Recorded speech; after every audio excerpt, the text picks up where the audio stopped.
Bonjour à tous, bonjour à toutes, bonjour surtout à toi qui m'écoutes et bienvenue sur Metanoia, le podcast qui t'aide à changer de pensée pour changer de vie.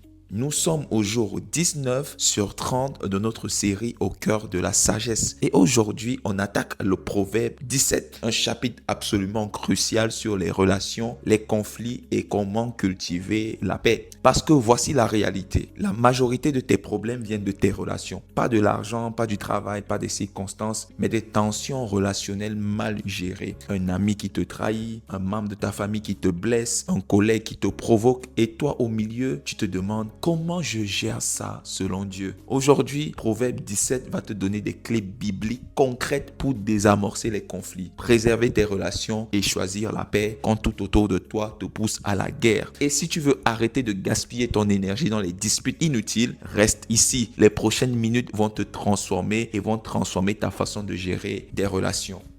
Proverbe 17, c'est Salomon qui nous parle de sagesse relationnelle. Ce chapitre touche plusieurs thèmes, l'amitié, la famille, les conflits, la communication et surtout comment préserver l'unité.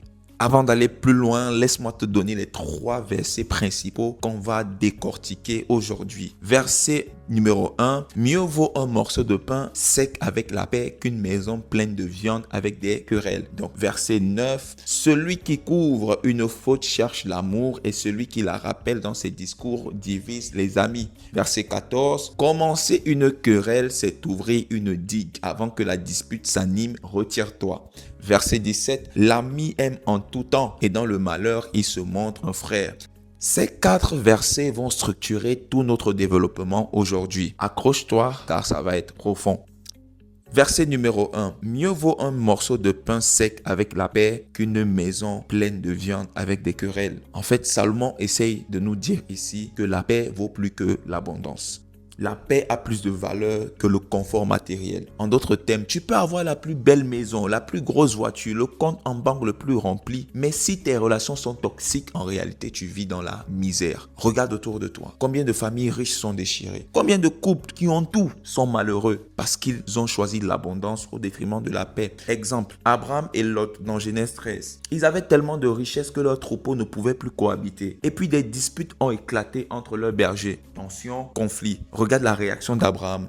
Du verset 8 au verset 9, il est écrit « Qu'il n'y ait point, je te prie, de dispute entre moi et toi. Si tu vas à gauche, j'irai à droite. Et si tu vas à droite, j'irai à gauche. » Abraham était l'aîné. Donc en d'autres termes, il avait l'autorité. Il aurait pu imposer son choix, mais il a choisi la paix plutôt que d'avoir raison. Résultat, Dieu l'a béni au-delà de ce qu'il aurait pu imaginer. Et aujourd'hui, ça pourrait ressembler peut-être à toi qui a un conflit avec un membre de ta famille sur une question d'héritage, une question d'argent, une histoire de territoire et de terre. La sagesse dit lâche prise. Mais tu vas te dire, c'est injuste. Peut-être, mais Dieu peut te redonner ce que tu perds en choisissant la paix. Et il le fera avec beaucoup plus de bénédictions que si tu t'étais battu. Matthieu 5, verset 9 dit, « Heureux ceux qui procurent la paix quand ils seront appelés fils de Dieu. » Dis-moi maintenant, est-ce que tu préfères avoir raison ou avoir la paix? Parce que souvent, tu ne peux pas avoir les deux. Verset numéro 9. Celui qui couvre une faute cherche l'amour et celui qui la rappelle dans ses discours divise. Si tu veux détruire une relation en vrai, continue juste de rappeler les erreurs de l'autre. Par contre, si tu veux la préserver, pardonne et tourne la page. Ce verset, je te l'ai déjà expliqué dans un autre podcast, ne veut pas dire que tu nies la faute. Il parle de ne pas la ressasser. Il y a une différence énorme entre adresser un problème une fois avec amour pour le résoudre et ramener sans cesse le passé pour blesser, humilier, contrôler. Le premier, c'est de la correction. Le second, c'est de la destruction. Exemple. Pierre et Jésus dans Jean 21. Pierre avait renié Jésus 3 fois devant des gens publiquement. C'était grave, on le sait. Après la résurrection, Jésus aurait pu dire « Pierre, tu te souviens quand tu m'as trahi devant tout le monde 3 fois, tu te rappelles ?»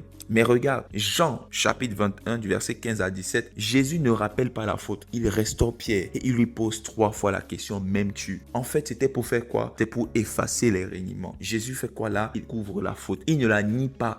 Il ne fait pas comme si elle n'existait pas, mais il ne la ressasse pas. Aujourd'hui, ton conjoint a peut-être fait une erreur. Tu as pardonné, du moins tu le prétends. Mais chaque dispute, tu la ressors. Ah oui, comme cette fois où tu avais fait ça. Proverbe 17, 9 te dit arrête. Parce que chaque fois que tu rappelles la faute, tu divises un peu plus votre relation. Ou encore même, un ami qui t'a blessé il y a 2 ans. Il s'est excusé. Tu as dit c'est bon. Mais tu en parles encore à d'autres personnes. Tu sais ce qu'il m'a fait? Ça, c'est propager la faute au lieu de la couvrir. Et Proverbe dit que ça divise les amis. 1 Pierre 4, verset 8. Avant tout, ayez les uns pour les autres un ardent amour, car l'amour couvre une multitude de péchés. Et le principe ici que je veux mettre à tes yeux, si Dieu couvre tes fautes par le sang de Jésus, qui es-tu pour continuer de rappeler la faute des autres? Attention, ce verset ne dit pas de tolérer l'abus. Si quelqu'un te fait du mal de manière répétée, tu dois établir des limites, c'est sûr. Mais une fois que tu as pardonné, ne le ressasse plus. Verset 14. Commencer une querelle, c'est ouvrir une digue. Avant que la dispute s'anime, retire-toi. Quelle image puissante. Une digue, en fait, c'est ce qui retient l'eau. Si tu l'ouvres, le déluge commence. Et une fois que c'est parti, tu ne peux plus l'arrêter. Et ce que le proverbe ici nous dit, c'est d'apprendre à nous retirer avant que la dispute ne s'enflamme. Salomon, en fait, est en train de dire que le premier mot de trop, c'est la digue qui cède. Après, c'est l'inondation, les cris, les insultes, les blessures irréversibles. La sagesse dit quoi? Retiens-toi. Retire-toi avant que cela ne dégénère. Exemple biblique de David et de Nabal dans 1 Samuel 25. David et ses hommes avaient protégé les troupeaux de Nabal. Et par la suite, donc, David demande poliment un peu de nourriture. C'est normal. Et puis Nabal refuse avec mépris et il insulte David. Mais regarde la réaction de David. Verset 13. Il dit que chacun de vous saigne son épée. David était prêt à tout massacrer. En fait, la digue venait de céder. Mais regarde ce qui se passe. Abigail, la femme de Nabal, intervient. Elle apporte de la nourriture, s'humilie devant David et le supplie de ne pas agir dans la colère. Dans le verset 32, du même chapitre, David lui répond: béni soit l'Éternel qui t'a envoyé aujourd'hui à ma rencontre. Béni soit ta sagesse et béni sois-tu, toi qui m'as empêché en ce jour de répandre le sang. En fait, David reconnaît: j'allais faire une énorme erreur, mais merci de m'avoir arrêté avant.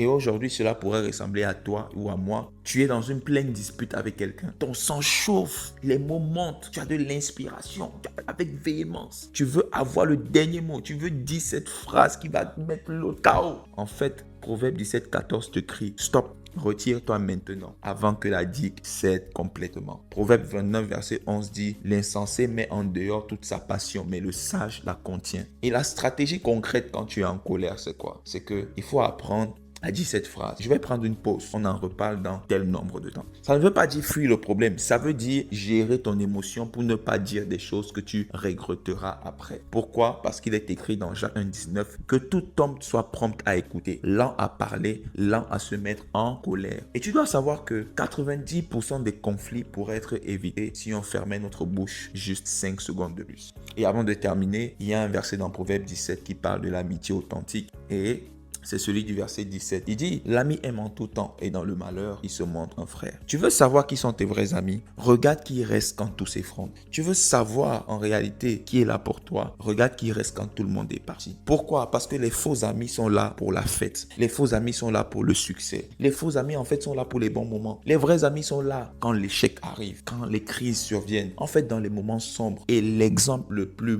marquant que je peux partager avec toi, c'est celui de David et de Jonathan. Dans 1 Samuel 18, verset 20. Jonathan était le fils du roi Saül. David était poursuivi par Saül, donc le père de Jonathan, qui voulait le tuer. Logiquement, Jonathan aurait dû se ranger du côté de son père. Mais regarde, 1 Samuel 18, verset 1. La Bible dit que l'âme de Jonathan fut attachée à l'âme de David et Jonathan l'aima comme son âme. En fait, Jonathan a protégé David même au risque de sa propre vie, même quand ça lui coûtait. En fait, c'est ça un véritable ami. Qui appelles-tu ami quand tu es au plus bas? Pas quand tout va bien, mais quand tout s'écroule. Et inversement, es-tu ce type d'ami pour quelqu'un?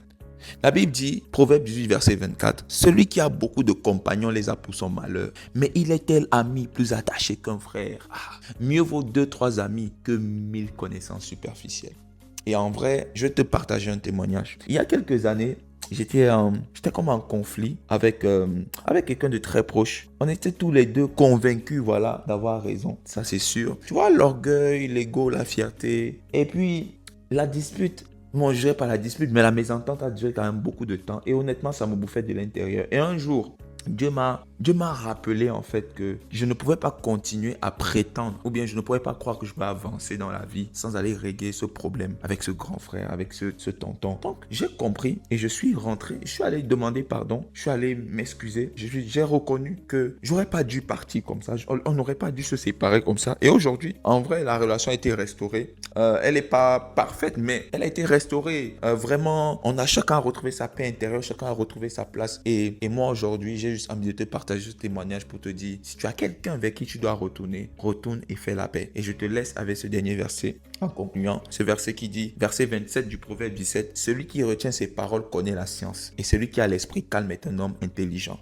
La maîtrise de soi commence toujours par la maîtrise de ta langue. Donc, si tu apprends à te taire au bon moment, tu éviteras 90% de tes problèmes relationnels. Recap rapide de nos 3 clés. On a dit, première chose, la paix vaut plus que l'abondance. Donc, tu dois toujours choisir la paix, même si cela te coûte. Et deuxième clé, couvre la faute, ne la propage pas. Pardonne vraiment sans ressasser. Et troisième chose, on a dit, retire-toi avant que la dispute s'enflamme. Maîtrise ta langue et tes émotions. Je te laisse donc avec ce défi pour les prochaines 24 heures. Identifie une relation dans laquelle tu as un conflit non résolu. Identifie. Maintenant que je te parle, l'Esprit de Dieu te parle aussi. Pose-toi ces 3 questions par rapport à cette relation. Est-ce que je préfère avoir raison ou avoir la paix?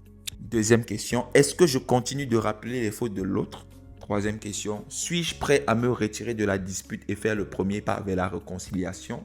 Maintenant, agis. Envoie un message, demande pardon, ouvre la faute, choisis la paix. Et j'espère que ce podcast t'a béni. Si c'est le cas, laisse un like, un commentaire, un partage. C'est ce qui permet à l'algorithme de le diffuser à un plus grand nombre de personnes. Et dans les commentaires, dis-moi, quelle relation as-tu besoin de restaurer et qu'est-ce qui t'empêche de faire le premier pas? Commente avec un amen si tu choisis la paix aujourd'hui et rendez-vous demain pour une nouvelle capsule. C'était Kevin pour Metanoia, le podcast qui t'aide à changer de pensée pour changer de vie. Reste dans la sagesse de gloire en gloire. On est ensemble.